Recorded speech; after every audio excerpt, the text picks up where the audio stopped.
সাগরের পানিতে ডুবে আছে বিমানের একটি অংশ, মাঝখান থেকে ভেঙে দুই টুকরো হয়ে গেছে উড়োজাহাজটি।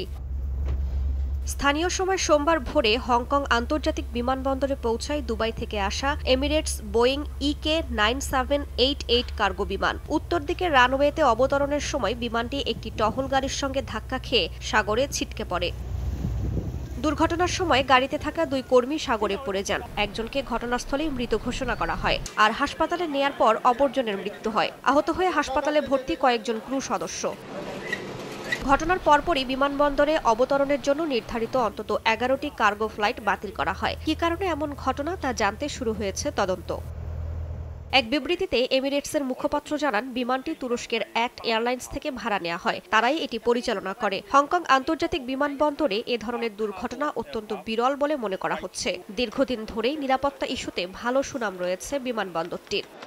রাইসা জান্নাত, সময় সংবাদ।